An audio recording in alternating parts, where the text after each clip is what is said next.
Hi friends, నేను మీ కొమ్మకుల వీరబాబుని. అందరికీ నమస్కారం. సాక్ష్యమునకు పనికిరాని వారు ఎవరంటే, ఏదైనా నేరారోపణ విషయమందు విచారణ జరుగుతున్నప్పుడు అది పరోక్షంగా ఎవరికి కనిపించకుండా జరుగుద్ది కాబట్టి, ఎవరూ లేనప్పుడు కనుక దానికి ప్రధాన ఉపకరణాలు సాక్షులు చెప్పింది కొంచెం పరిగణలోకి తీసుకోవాలి. మనం అందరినీ విచారించాలి. అందుకు కొంతమందిని పరిగణలోకి తీసుకోరాదని విదురుడు ధర్మ సూక్ష్మంగా చెప్పాడు. అందులో కొంతమంది సాక్ష్యాలను పనికిరావు.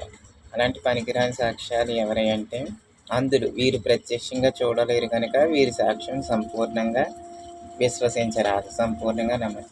గుడ్డివారికి కనిపించదు కాబట్టి వాళ్ళు చూడటానికి అవకాశం లేదు కాబట్టి వాళ్ళ సాక్ష్యం అంతగా పెద్ద విశ్వసించరాదు. వ్యసనపరుడు ధనాశ చేత పొంకవచ్చు కనుక పనికిరాదు. వ్యసనపరుడు ఏంటంటే డబ్బుకు అమ్ముడైపోతాడు.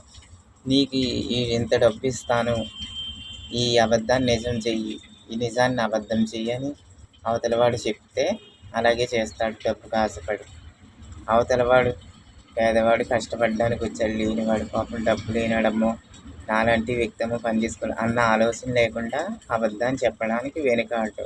కేవలం డబ్బు, ఆ డబ్బుతో మనం మన కుటుంబం సుఖపడవచ్చు, మన కష్టాలు తీరుతాయన్న ఆశతో అబద్ధ సాక్ష్యం పలుకుతాడు. కాబట్టి వ్యసనపరుడి సాక్ష్యం నమ్మరాదు.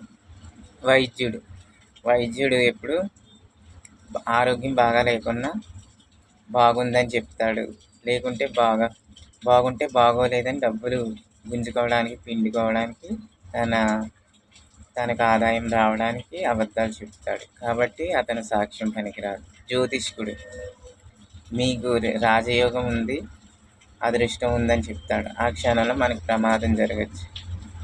అలాగా ఉన్నది లేనిది, లేనిది ఉన్నట్లు చెప్పచ్చు. వీరిరువురు ఏ విషయాన్నైనా తారుమారు చేసి చెప్పగల సమర్థులు కాబట్టి అందుకని వీరి సాక్ష్యం పూర్తిగా విశ్వసించరాదు.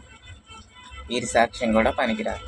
దొంగ వ్యాపారి కల్తీ చేస్తాడు. ఇప్పుడు నెయ్యి ఉందనుకో, ఆ నెయ్యిలో డాల్డా ఇతర నూనెలు కలిపి స్వచ్ఛమైన మంచి 100% ప్యూర్ నెయ్యిని అమ్ముతూ ఉంటాడు తన ధనార్జన కోసం. ధనాసపరుడు కనుక అతను ఇలాగ నకిలీ చేస్తాడు కాబట్టి అతను పనికిరాడు. ఇటువంటి వారి సాక్ష్యంలో ధర్మ నిర్ణయం చేయరాదు, పరిగణలోకి తీసుకోరాదు. అటువంటి వారి సాక్ష్యాలు అవి ఎంతవరకు నిజానిజాలు ఏంటి అని విచారించి అప్పుడు కరెక్ట్గా సరిగ్గా న్యాయం ధర్మం చెప్పాలి. ఓకే ఫ్రెండ్స్, ఈ పాయింట్స్ నచ్చితే లైక్ చేయండి, షేర్ చేయండి, కామెంట్ చేయండి, సబ్స్క్రైబ్ చేయండి. Thank you.